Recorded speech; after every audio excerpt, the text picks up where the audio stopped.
नमस्ते। मैं हूं संजय दीक्षित और आप देख रहे हैं दी जयपुर डायलॉग्स। इस वीडियो को शेयर करें, लाइक करें, चैनल को सब्सक्राइब करके बेल आइकॉन दबाएं और आप हमारी डिस्क्रिप्शन में जाकर लिंक क्लिक करके हमें सपोर्ट करें पत्रम पुष्पम के साथ।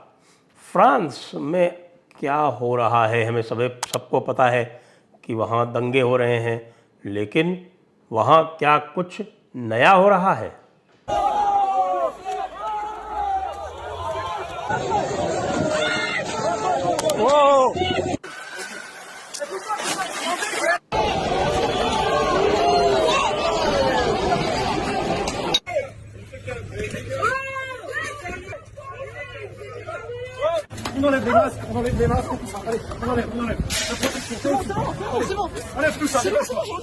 जी हाँ, आप देख सकते हैं कि जब से फ्रांस के ऊपर टॉन्ट किया गया और उनको कहा गया कि भाई आपको योगी आदित्यनाथ से सीखने की आवश्यकता है, तब से लगता है कि फ्रेंच पुलिस को कुछ ज़्यादा दम आ गया है और फ्रेंच पुलिस ने वही करना आरंभ कर दिया है जो भारतीय पुलिस रोज़ करती है, यानी कि lathi charge, baton charge, water cannon, ये सारे काम जो हमारे यहाँ नित्य प्रति होते हैं वो अब होश आया है, जिसको कहते हैं कि सब कुछ लुटा के होश में आए। तो क्या किया? अगर यही करना था, अगर इंटरनेट रोकना ही था भाई मेरे, आपने अब इंटरनेट पर बैन किया। अरे यार, ये पहले दिन कर देते। आपको पता है ना कि भाई ये जो सारे के सारे जब लेफ्टिस्ट और इस्लामिस्ट मिल के जब ये केओस क्रिएट करते हैं, मेहम क्रिएट करते हैं, दंगे कराते हैं, तमाशेबाजी कराते हैं, पूरा एक उपद्रव कराते हैं, बलवा कराते हैं, तो किस तरह से कराते हैं नहीं पता था तो भाई अमित शाह को फ़ोन कर लिए होते। अमित शाह को तो पता है, वो तो दादियों से भी डील कर चुके हैं, नानियों से भी डील कर चुके हैं, सरदारों से भी डील कर चुके हैं, निहंगों से भी डील कर चुके हैं। हालांकि उनका मामला दूसरा है, वो जो है वो आराम से सो जाते हैं और लोगों को कुछ भी करने देते हैं बहुत दिनों तक। लेकिन जब भी पुलिस को यहाँ फ्री हैंड होता है, जैसे कि उत्तर प्रदेश में होता है, तो भाई बहुत कस के मार पड़ती है। इतनी मार पड़ती है कि दादी, नानी, काकी, बुआ, फूफी सब याद आ जाती है। तो अब जो हो रहा है फ्रांस में, उसी की आवश्यकता है। यह समझने की आवश्यकता है कि यह जो दर्शन है, यानी कि जिसको हम इस्लाम कहते हैं, वो एक ही चीज़ कहता है। वो अपने अनुयायियों को एक ही बात सिखाता है कि तुम्हें काफिरों के ऊपर गलबा करना है, यानी उनके ऊपर डोमिनेट करना है, उनके ऊपर गालिब हो जाना है, उनके ऊपर आपको सवार हो जाना है, उनको अपने अंडर में कर लेना है। आपको बता देते हैं भारत का जो अनुभव है, क्योंकि इस प्रकार के ये छोटे मोटे दंगों से भारत में कोई घबराहट नहीं होती। भारतीय पुलिस और भारतीय जनता जो है वो तुरंत बाहर निकल के आती है। देखिए, यहाँ पर जब भी दंगे होते हैं ना, तो ये दंगों की तुरंत प्रतिक्रिया होती है, सामने भी खड़े हो जाते हैं हिंदू आके। और ऐसा नहीं होता कि 5 दिन और 6 दिन ये अकेले दंगे करते रहें और सामने से किसी भी प्रकार का प्रतिकार और प्रतिक्रिया ना हो। दिल्ली के दंगों की याद कीजिए, इनकी पूरी प्लानिंग थी, पूरी प्लानिंग से इन्होंने दंगे आरंभ किए। लेकिन बाद में जब लाशें उठाई गईं और 53 लाशें निकली, तो उसमें से 38 लाशें मुसलमानों की थीं। याद कीजिए, जो सबसे बड़ा नरसंहार माना जाता है डायरेक्ट एक्शन डे 1946 का, वहाँ पर मुस्लिम लीग की सरकार थी। मुस्लिम लीग के सरकार के साथ वहाँ पर बैठी हुई केंद्र में ब्रिटिश सरकार थी। दोनों ने मिल के डायरेक्ट एक्शन डे 16 अगस्त 1946 को एक तरह से अंजाम दिया, जिसमें 2 दिन तक लगातार हिंदुओं का कत्लेआम किया गया, बिल्कुल योजनाबद्ध तरीके से। लेकिन अंत में क्या निकला? अंत में भाग के गया सोहरावर्दी गांधी के पास कि भैया आ जाओ यहाँ पर किसी तरह से और आके जो है अपने हिंदुओं को रोक लो। यानी कि वो एक तरह की मूर्छा की दवाई के रूप में गांधी का इस्तेमाल कर रहा था हिंदुओं को रोकने के लिए। भाई इनको आके इंजेक्शन दे दो मॉर्फिन का, जिससे ये रुक जाए। अंत में ये पता चला कि जितने लोग मरे उनमें से 60-65% या 2/3 जो थे वो मुसलमान थे, क्योंकि पूरा प्रतिकार किया गया। और ये उन स्थानों की बात बता रहे हैं जहाँ पर जो जनसंख्या का अनुपात लगभग बराबर बराबर है। जहाँ पर ये अधिक संख्या में होते हैं वहाँ पे तो आप जानते हैं, वहाँ पे तो वो पूरी तरह से नरसंहार कर ही लेते हैं। लेकिन फ्रांस में क्या हुआ? अरे फ्रांस में आप ही लोग स्वीकार कर रहे हो कि ये अधिक से अधिक 9% हैं, 10 हो जाएंगे। इसके अतिरिक्त जो दूसरे जो आपके कुछ ऐसे शहर हैं मार्से जैसे, वहाँ 20 से 25% हैं। तो बाकी जो 75% जनसंख्या है वो क्या कंबल ओढ़ के सोती रहती है क्या भाई? या वो टिकटॉक देखने में बिजी है? इसीलिए तो कह रहे हैं ऐसे समय पर इंटरनेट बंद कर दिया करो। तो फिर जब लोगों के पास दूसरा एंटरटेनमेंट नहीं होगा तो फिर इस एंटरटेनमेंट को जो उनकी कीमत पे किया जा रहा है, और वो एंटरटेनमेंट वो शगल जो है वो एक विशेष समुदाय द्वारा किया जा रहा है, तो वो उसका प्रतिकार प्रतिरोध करने को उतर सकती है। हम जानते हैं कि यह भी जो फ्रांस में भी कि जो क्रिश्चियन समुदाय है उसका जो मूल है वो कोई शांतिपूर्ण नहीं है। जो क्रिश्चियन वैल्यूज़ हैं वो जो कहने को लव बताती हैं और प्रेम की भाषा सिखाती हैं, लेकिन ये वही यूरोप है जहाँ पर आज तक के सबसे बड़े कत्लेआम हुए हैं। हिटलर भी यहीं पैदा हुआ, मुसोलिनी भी यहीं पैदा हुआ, और आपके द्वितीय विश्व युद्ध भी यहीं हुए हैं। तो भाई यहाँ पर किसी भी तरह की जो मार्शल स्पिरिट बोलते हैं, या जिसको हमारे यहाँ एक हम कह सकते हैं छात्र बोलते हैं, जो एक क्षत्रिय व्यवहार होता है, वो फ्रांस में उपलब्ध है, मौजूद है। ये अलग बात है कि हमारे सारे के सारे जो लेफ्टिस्ट हैं वो मिलकर उसको फेमिनिज़म में बदलने का प्रयास कर रहे हैं। जो फेमिनिस्ट वैल्यूज़ हैं जिसमें मैस्कुलिनिटी को घृणा की दृष्टि से देखा जाता है, उसको हीन बताया जाता है, उसको हेय बताया जाता है, किसी भी प्रकार के मार्शल स्पिरिट को जो है वो दिखाया जाता है कि जैसे ये कोई बहुत गलत बात हो रही हो। तो ये सब उन्होंने अवचेतन में भरा है लोगों के, लेकिन अवचेतन में केवल भरने से ही नहीं हो जाता। जो आपके नैसर्गिक स्वभाव में जो संस्कार में है वो ऐसे समय पर उभर कर आ जाता है।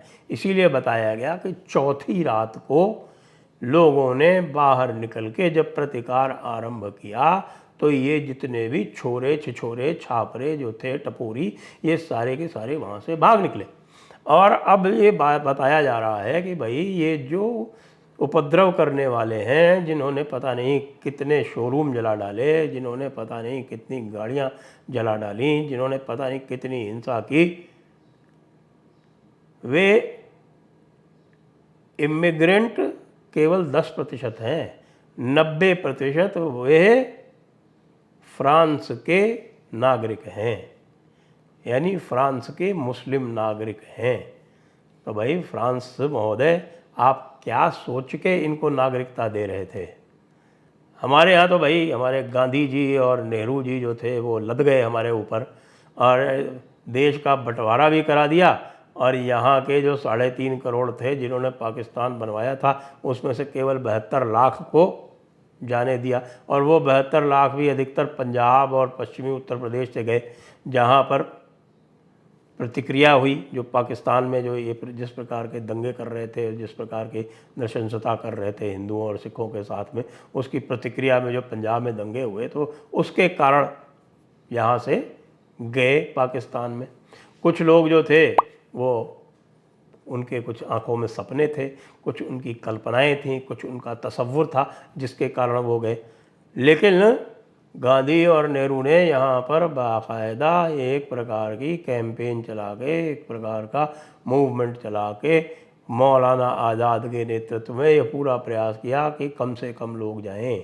इसीलिए आप देखेंगे कि ऐसे जो प्रांत थे, जैसे कि मद्रास प्रांत उस समय हुआ करता था जिसमें आज का पूरा उत्तरी केरल है, वहाँ से एक भी व्यक्ति नहीं गया, जबकि उन्होंने 100% मुस्लिम सीट मुस्लिम लीग को दी थी। इसी प्रकार से जो बॉम्बे प्रांत था जिसमें आज का महाराष्ट्र और गुजरात दोनों सम्मिलित हैं, कुछ इसमें से आप समझ सकते हैं कि कुछ ऐसे क्षेत्र हैं जो, और इसमें जैसे कर्नाटक का जो बेलगाम इत्यादि जो क्षेत्र है, ये भी हुआ बॉम्बे प्रेसिडेंसी में हुआ करता था।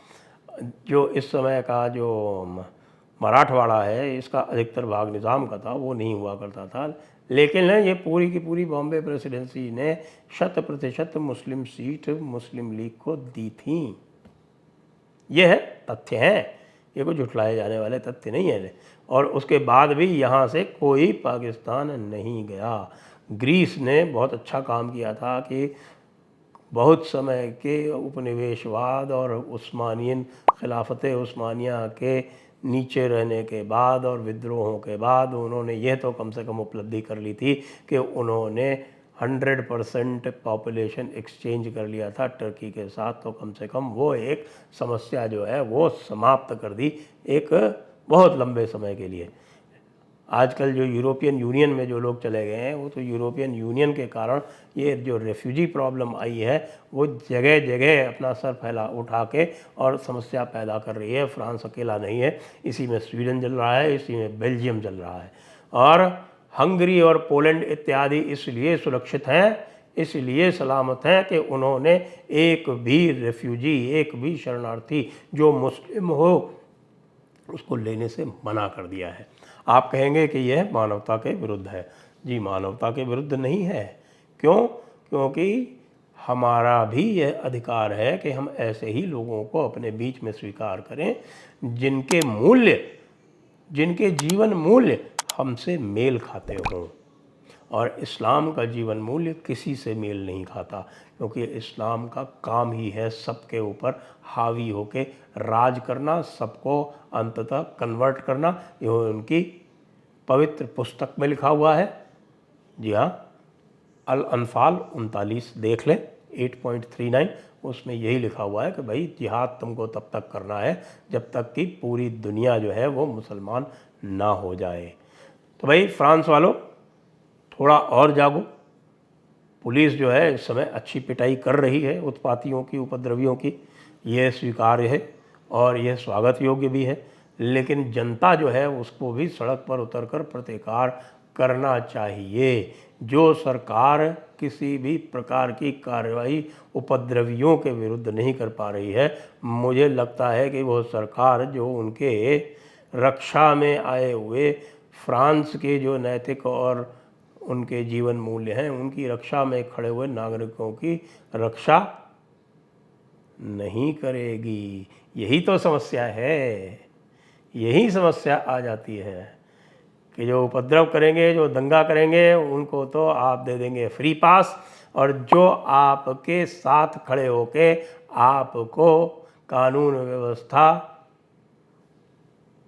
बनाए रखने में सहायता करेंगे, मदद करेंगे, आपके साथ में आपका प्रोटेक्शन करेंगे, आपकी भी सुरक्षा करेंगे, उनको आप कहेंगे कि नहीं नहीं नहीं नहीं नहीं नहीं, आप हट जाइए। ये जो आउटसोर्सिंग सबकी सुरक्षा आपने कर दी है कि साहब कि आप अपनी रक्षा स्वयं नहीं कर सकते, आपकी रक्षा के लिए पुलिस ही आएगी, यह एक घातक विचार है। इससे तो मैं अमेरिका का अधिक समर्थन करता हूं कि उन्होंने प्रत्येक को अपनी आत्मरक्षा का अधिकार दे रखा है, और वह आत्मरक्षा में वह घातक हथियार भी उपयोग में ला सकता है। ये जो राइट टू लाइफ का एक अंग है, और भारत में भी जो है ये उपलब्ध है। भारत में भी आईपीसी में बिल्कुल लिखा हुआ है, राइट ऑफ सेल्फ डिफेंस उपलब्ध है। Right of self defence even to the extent of causing death उपलब्ध है। फ्रांसीसियो, अभी सुधर जाओ, याद करो तुमको पहले विश्व युद्ध में भी नीचा देखना पड़ा था, दूसरे विश्व युद्ध में तो तुम पेरिस ही हार गए थे। अब ऐसा कोई कार्य मत करो कि भाई तुम्हारे इस 5th रिपब्लिक में जो है तुम्हें ये दिन देखने पड़े कि ये जो है एक कैंसर तुम्हारे यहाँ जो फैल रहा है, इसको समूल नष्ट करो। भारत से सीखो, और तो और किसी से सीखना हो तो भाई शिवाजी महाराज से सीख लो। हमारे यहाँ बहुत सारे इस प्रकार के उदाहरण उपस्थित हैं, आज भी होते हैं। और कुछ नहीं तो दिल्ली दंगों में क्या हुआ अभी कुछ ही दिनों पहले, वहाँ से सीख ले लो। और मोदी जी तुम्हारे यहाँ आ रहे हैं, उनसे भी कान में पूछ लेना, अरे भाई मोदी जी आप कैसे हैंडल करते हैं, आपने गुजरात कैसे हैंडल किया था, ना ना ना ना, ये मत पूछना। जय हिंद, वंदे मातरम।